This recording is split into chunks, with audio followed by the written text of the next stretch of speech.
নমস্কার বন্ধুরা, আশা করি আপনারা সবাই ভালো আছেন। তো আজকে আমি মিউচুয়াল ফান্ড নিয়ে আপনাদের সঙ্গে একটু আলোচনা করব। তো আলোচনাটা শুরু করার আগে আমি আপনাদের একটা কথা বলি। আপনাদের মধ্যে অনেকেই আছেন যেমন আমাকে জিজ্ঞাসা করেন যে দাদা আমি মিউচুয়াল ফান্ডে ইনভেস্ট করব, তা কোন ফান্ডে ইনভেস্ট করব, এসআইপি করব কোন ফান্ডে, বা কোন ফান্ডে লামসাম ইনভেস্ট করব, আমাকে যদি একটু বলে দেন। তা দেখুন, সে সমস্ত ঠিকই আছে, কিন্তু কোথাও ইনভেস্ট করার আগে সেই ব্যাপারটা সম্পর্কে তো আমাদের জানতে হবে, তাই না? তো মিউচুয়াল ফান্ড নিয়ে এর আগে আমি একটা ভিডিও বানিয়েছিলাম যে মিউচুয়াল ফান্ড কি, এটা কিভাবে কাজ করে, কোথায় কোথায় ইনভেস্ট করে, মিউচুয়াল ফান্ডের ফান্ড ম্যানেজার কীভাবে মানে নিয়োগ হয়, তারপরে মিউচুয়াল ফান্ডের এক্সপেন্স রেশিও কী, তারপরে মিউচুয়াল ফান্ডের অ্যাডভান্টেজ কী, ডিসঅ্যাডভান্টেজ কী আছে, সে সমস্ত নিয়ে আমি একটা ভিডিও বানিয়েছিলাম। সেই ভিডিওটা ওপরের আই বাটনে অথবা নিচের ডেসক্রিপশন বক্সে দেওয়া আছে। তো এই ভিডিওটা দেখার আগে দয়া করে আপনারা ওই ভিডিওটা দেখে নিতে পারেন, তাহলে আপনাদের একটা বেসিক ধারণা হয়ে যাবে, তারপর না এই ভিডিওটা দেখবেন। আর এই ভিডিওতে আজকে আমি আলোচনা করব যে মিউচুয়াল ফান্ড কত রকমের হয় বা কত প্রকারের হয়। তাহলে কি দেখুন, আপনি যদি আলু আর শাকালুর মধ্যে যদি প্রভেদটা না বুঝতে পারেন, তাহলে যে কেউ আপনাকে আলু বলে শাকালু চালিয়ে দেবে বা শাকালু বলে আলু চালিয়ে দেবে। সুতরাং আগে আমাদের জানতে হবে যে কোনটা কোন ধরনের ফান্ড, তারপরে নয় গিয়ে আমরা ইনভেস্ট করব। তো ভিডিও শুরুতে আমি আপনাদের একটা টিপস দিয়ে রাখছি, একটু মন দিয়ে শুনবেন। দেখুন, মিউচুয়াল ফান্ড প্রধানত দু রকমের হয়। এক নম্বর হচ্ছে রেগুলার ফান্ড, আর দু নম্বর হচ্ছে ডাইরেক্ট ফান্ড। তো রেগুলার ফান্ড আমরা কিনতে গেলে কোনো এজেন্টের মাধ্যমে বা কোনো ব্যাংক বা কোনো এজেন্সির মাধ্যমে আমাদের কিনতে হবে। তা সেক্ষেত্রে কিন্তু আমাদের একটা এজেন্টকে কমিশন দিতে হবে। কিন্তু ডাইরেক্ট ফান্ড যদি আমরা কিনি, তাহলে আমরা ডাইরেক্ট মিউচুয়াল ফান্ড কোম্পানির থেকে আমরা ডাইরেক্ট ফান্ড কিনছি, সেখানে কিন্তু কোনো এজেন্টের কমিশন দিতে হচ্ছে না। মানে ব্যাপারটা আমি আপনাদের একটু বুঝিয়ে বলছি। দেখুন, আপনি যদি কোনো রেগুলার ফান্ডে ইনভেস্ট করেন, তাহলে সেক্ষেত্রে আপনি ধরুন 100 টাকা ইনভেস্ট করেছেন, তাহলে সেক্ষেত্রে ফান্ডের ধরুন এক্সপেন্স রেশিও 1 টাকা আর এজেন্টের কমিশন 1 টাকা। মানে প্রথমে আপনার 100 টাকা থেকে 2 টাকা কেটে নিয়ে বাকি 98 টাকা ইনভেস্ট হবে। কিন্তু আপনি যদি কোনো ডাইরেক্ট ফান্ড ইনভেস্ট করেন, তাহলে এজেন্টের কমিশন বাবদ 1 টাকা কিন্তু আপনাকে ওরা কেটে নিচ্ছে না, শুধু মানে মিউচুয়াল ফান্ডের যে এক্সপেন্স রেশিও আছে 1 টাকা, সেটা ওরা কাটছে। মানে আপনি যদি ডাইরেক্ট ফান্ড ইনভেস্ট করেন, তাহলে আপনার 99 টাকা ইনভেস্ট হচ্ছে, আর আপনি যদি রেগুলার ফান্ড ইনভেস্ট করেন, তাহলে আপনার 98 টাকা ইনভেস্ট হচ্ছে। এবার আপনি ভাবছেন যে 1 টাকার জন্য কি আসে যায়। হ্যাঁ বন্ধুরা, 1 টাকার জন্য অনেক কিছু আসে যায়। যদি আপনি কোনো মিউচুয়াল ফান্ড যদি মিনিমাম 10 বছরের জন্য ইনভেস্ট করেন এবং যদি প্রত্যেক মাসে কিছু কিছু করে টাকা রাখেন, তাহলে ম্যাচুরিটির সময় কিন্তু ওই রেগুলার ফান্ডের থেকে ডাইরেক্ট ফান্ড কিন্তু বেশ অনেক টাকায় কিন্তু বেশি রিটার্ন দেবে, এবং সেটা কয়েক লাখ টাকা বেশি হলেও হতে পারে। ওই জন্য আমার টিপস এটাই যে সবসময় আপনারা ডাইরেক্ট ফান্ডে ইনভেস্ট করবেন, রেগুলার ফান্ডে ইনভেস্ট যত পারেন কম করবেন বা না করাই ভালো। এবার দেখুন, মানে ইনভেস্ট করার নিরিখে মিউচুয়াল ফান্ডগুলোকে আমরা বেশ কয়েকটা ভাগে ভাগ করে নিতে পারি। যেমন কোনো মিউচুয়াল ফান্ড যদি শুধু শেয়ার মার্কেটে ইনভেস্ট করে, তাহলে তাকে আমরা বলছি ইকুইটি মিউচুয়াল ফান্ড। আবার কোনো মিউচুয়াল ফান্ড যদি সরকারি বা বেসরকারি ঋণপত্রে ইনভেস্ট করে, তাকে আমরা বলবো ডেট ফান্ড। আবার কোনো মিউচুয়াল ফান্ড যদি শুধু সোনাতে ইনভেস্ট করে, তাকে আমরা বলবো গোল্ড ইটিএফ, মানে গোল্ড এক্সচেঞ্জ ট্রেডেড ফান্ড। আবার কোনো মিউচুয়াল ফান্ড যদি কিছুটা অংশ শেয়ার মার্কেট ইনভেস্ট করলো, কিছুটা অংশ আবার সরকারি ঋণপত্র বা বেসরকারি ঋণপত্রে ইনভেস্ট করলো, তাকে আমরা বলবো ব্যালেন্স ফান্ড, মানে কিছুটা খিচুড়ি ফান্ড। মানে ইনভেস্ট করার নিরিখে মিউচুয়াল ফান্ডগুলোকে আমরা 3 থেকে 4 রকম ভাগে ভাগ করে নিতে পারি। এবার আমরা তো জানলাম যে যে সমস্ত মিউচুয়াল ফান্ড শেয়ার মার্কেটে ইনভেস্ট করে তাদেরকে বলছি ইকুইটি মিউচুয়াল ফান্ড।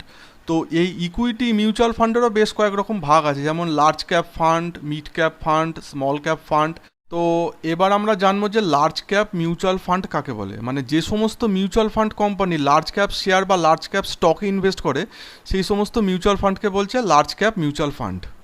এবার আপনারা ভাবছেন যে লার্জ ক্যাপ স্টক বা লার্জ ক্যাপ শেয়ার কাকে বলে। তো লার্জ ক্যাপের ফুল ফর্ম হচ্ছে লার্জ ক্যাপিটালাইজেশন, মানে ক্যাপিটালাইজেশনটাকে আমরা ছোট করে ক্যাপ বলছি। এবার কোনো কোম্পানির মোট বাজার মূল্য যদি 20,000 কোটি টাকা বা তার বেশি হয়, তাহলে সেই সব কোম্পানিকে আমরা বলছি লার্জ ক্যাপ। মানে হিন্দুস্তান লিভার, এইচডিএফসি এই বা মারুতি, এই সমস্ত কোম্পানিগুলো হচ্ছে বিরাট বড় কোম্পানি। এই সমস্ত কোম্পানির বাজার মূল্য 20,000 কোটি টাকা বা তার থেকেও বেশি। মানে কেউ যদি এই সমস্ত কোম্পানিকে কিনতে চায়, তাহলে তাকে 20,000 কোটি টাকা বা তার বেশি দিতে হবে। মানে এই সমস্ত কোম্পানির মানে এখনকার বাজার মূল্য মানে লক্ষ কোটি টাকারও বেশি। মানে যে সমস্ত মিউচুয়াল ফান্ড এই সমস্ত বড় বড় কোম্পানিতে ইনভেস্ট করে, তাহলে সেই সমস্ত মিউচুয়াল ফান্ডকে বলা হচ্ছে লার্জ ক্যাপ ফান্ড। এবার আমি বলছি যে মিড ক্যাপ স্টক বা মিড ক্যাপ শেয়ার কাকে বলে। তো লার্জ ক্যাপ সম্বন্ধে আপনারা আগে জানেন যে খুব বড় কোম্পানিকে বলছে লার্জ ক্যাপ। তাহলে তার থেকে একটু ছোট বা মাঝারি মাপের কোম্পানিকে বলছে মিড ক্যাপ, যাদের বাজার মূল্য হচ্ছে 5,000 কোটি টাকা থেকে 20,000 কোটি টাকার মধ্যে। মানে সেই সমস্ত কোম্পানিকে যদি কেউ কিনতে চায়, তাহলে তাকে 5,000 থেকে 20,000 কোটি টাকার মধ্যে দিতে হবে। এবং সেই সমস্ত স্টকে যে সমস্ত মিউচুয়াল ফান্ড ইনভেস্ট করছে, তাদেরকে বলা হচ্ছে মিড ক্যাপ ফান্ড। যে সমস্ত mutual fund small cap share বা স্মল ক্যাপ স্টক ইনভেস্ট করছে, সেই সমস্ত মিউচুয়াল ফান্ডগুলোকে আমরা বলছি স্মল ক্যাপ ফান্ড। মানে এই সমস্ত স্মল ক্যাপ কোম্পানিগুলোর ক্যাপিটালাইজেশন হচ্ছে 5,000 কোটি টাকার থেকে কম। মানে এই সমস্ত কোম্পানি কেউ যদি কিনতে চায় বা এই সমস্ত কোম্পানি যদি বিক্রি হয়, তাহলে তাদের মোট বাজার মূল্য হবে 5,000 কোটি টাকার থেকে একটু কম। এতক্ষণ আমরা জানলাম যে ইকুইটি মিউচুয়াল ফান্ড কত রকমের হয়, যেমন লার্জ ক্যাপ ফান্ড বা মিড ক্যাপ ফান্ড বা স্মল ক্যাপ ফান্ড। তো ইকুইটি মিউচুয়াল ফান্ড আরেক ধরনের হয়, তাকে বলছে সেক্টর ফান্ড। তা সেক্টর ফান্ড কাকে বলে আমরা একটু জেনে নিই। যেমন লার্জ ক্যাপ ফান্ড বা মিড ক্যাপ কি স্মল ক্যাপ, তারা করে কি, মানে বাজারের যে বিভিন্ন সেক্টর আছে, যে আইটি সেক্টর কি, ফার্মা সেক্টর কি, ফিনান্স সেক্টর কি, এফএমসিজি সেক্টর, তা প্রত্যেকটা সেক্টরে তো অসংখ্য কোম্পানি থাকে। তারা করে কি, সেই সব সেক্টরের বাছাই করা 3-4খানা করে কোম্পানিতে ইনভেস্ট করে। মানে ধরুন তারা ভাবলো যে 5টা সেক্টরে আমি ইনভেস্ট করব, আর 5টা সেক্টরের প্রত্যেকটা সেক্টরে আমি 4 থেকে 5খানা করে শেয়ার ইনভেস্ট করব। মানে 5টা সেক্টরের 4খানা করে শেয়ারে যদি তারা যদি ইনভেস্ট করে, তাহলে 20টা কোম্পানি তারা ইনভেস্ট করছে। এটা আপনার লার্জ ক্যাপ হোক কি মিড ক্যাপ হোক কি স্মল ক্যাপ হোক, তারা এরকম করে। কিন্তু কিছু কিছু মিউচুয়াল ফান্ড আছে, তারা মানে বিভিন্ন সেক্টরে ইনভেস্ট না করে পার্টিকুলার কোনো একটা সেক্টরকে বেছে নেয় এবং সেই সেক্টরের বাছাই করা 5-6টা কোম্পানিতে ইনভেস্ট করে। মানে তারা বেছে নিল যে আমরা শুধু ফার্মা সেক্টরে ইনভেস্ট করব, তা ফার্মা সেক্টরের যে বাছাই করা যে 5-6টা কোম্পানি আছে, সেই সব 5-6টা কোম্পানিতেই তারা ইনভেস্ট করবে, অন্য কোনো সেক্টরের অন্য কোনো শেয়ারে তারা ইনভেস্ট করবে না। তা এই ধরনের ফান্ডকে বলা হচ্ছে সেক্টর ফান্ড।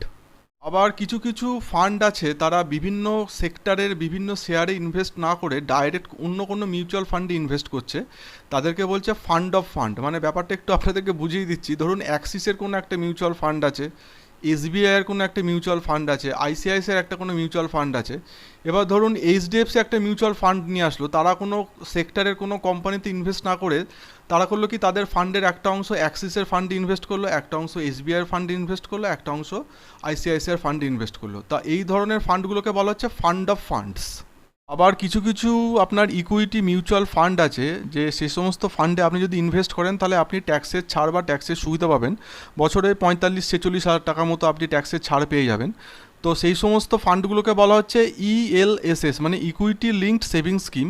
তবে এই সমস্ত ফান্ডে ইনভেস্ট করলে তার একটা লক ইন পিরিয়ড থাকে 3 থেকে 5 বছর। মানে এই সমস্ত ফান্ডে আপনাকে 3 থেকে 5 বছর অবধি ইনভেস্টেড থাকতেই হবে, তার আগে আপনি এই ফান্ডগুলোকে বিক্রি করে বেরিয়ে যেতে পারবেন না। এবার আমি বলছি যে মিউচুয়াল ফান্ডে এন্ট্রি লোড এবং এক্সিট লোড কাকে বলে। তো এন্ট্রি লোড এখন নেই, এন্ট্রি লোড উঠে গেছে। মানে এন্ট্রি লোড মানে হচ্ছে, আগে ধরুন আপনি যদি কোনো মিউচুয়াল ফান্ড ইনভেস্ট করতেন, তাহলে আপনার টাকার কিছু অংশ এন্ট্রি লোড হিসেবে কেটে নিত, কিন্তু এখন আর কাটে না। এন্ট্রি লোড এখন উঠে গেছে। যেটা আছে সেটা হচ্ছে এক্সিট লোড। মানে ধরুন কোনো মিউচুয়াল ফান্ড বললো, আপনি যদি আমাদের ফান্ডে ইনভেস্ট করেন এবং ইনভেস্ট করার 1 মাসের মধ্যে যদি আপনি বেরিয়ে যান, তাহলে আপনার এক্সিট লোড হিসাবে 1% কেটে নেওয়া হবে। মানে আপনি যত টাকা ইনভেস্ট করছেন তার 1% ওরা কেটে নেবে। কিন্তু 1 মাসের পর যদি আপনি বেরিয়ে যান, তাহলে আপনার এক্সিট লোড হিসাবে কিছু দিতে হবে না। মানে এটাকেই বলছে এক্সিট লোড। মানে ওরা যে একটা টাইম বেঁধে দেবে, সেই টাইমের আগে যদি আপনি এক্সিট করে মানে যদি বেরিয়ে যান, তাহলে আপনার 0.5 কি 1% মতো টাকা কেটে নেবে, এবং যে টাইমটা দিচ্ছে সেই টাইমটার পরে যদি আপনি এক্সিট করে বেরিয়ে যান, তাহলে কোনো এক্সিট লোড আপনাদেরকে দিতে হবে না। তবে বেশিরভাগ মিউচুয়াল ফান্ডে এখন এক্সিট লোডটাও আস্তে আস্তে তুলে দিচ্ছে। এবার আমরা জেনে নেব যে লিকুইড ফান্ড কাকে বলে। লিকুইড ফান্ড হচ্ছে বেসিক্যালি ডেট ফান্ড, মানে যারা সরকারি বা বেসরকারি ঋণপত্রের উপর ইনভেস্ট করছে। তার নামটা শুনে বুঝতে পারছি, যেহেতু লিকুইড, মানে এই সমস্ত ফান্ডের ম্যাচুরিটি বেশ তাড়াতাড়ি হয়ে যায়, 15 দিন থেকে 3 মাসের মধ্যে এই ফান্ডের ম্যাচুরিটি হয়ে যায়। এবার যারা ভাবছেন যে আমরা ব্যাংকের সেভিংস অ্যাকাউন্টে টাকা না রেখে একটু বেশি রিটার্ন পাবো এমন কোনো ফান্ডে রাখি, তারা অবশ্যই এই লিকুইড ফান্ডে ইনভেস্ট করতে পারেন। এই ফান্ডে আপনি ব্যাংক সেভিংসে যা সুদ পান তার থেকে একটু বেশি রিটার্ন পাবেন। মানে আপনি খুব তাড়াতাড়ি এই ফান্ড থেকে ম্যাচুরিটি পেয়ে যাবেন। আর এই সমস্ত লিকুইড ফান্ডে কোনো এক্সিট লোড থাকে না। মানে আপনি যখন খুশি এন্ট্রি নিতে পারেন, আপনি যখন খুশি এক্সিট করতে পারেন, আপনাকে এক্সিট লোড হিসাবে কোনো রকম কোনো টাকা পয়সা আপনার কাটা হবে না। আর এই পর্যন্ত যদি আপনাদের ভিডিওটা ভালো লেগে থাকে, তাহলে অবশ্যই করে একটা লাইক করবেন, আপনার ভিডিওটা শেয়ার করবেন। কোনো কিছু যদি জানতে হয় তাহলে অবশ্যই কমেন্ট বক্সে প্রশ্ন করবেন, আমি যথাসাধ্য উত্তর দেওয়ার চেষ্টা করব। ভালো থাকবেন, নমস্কার।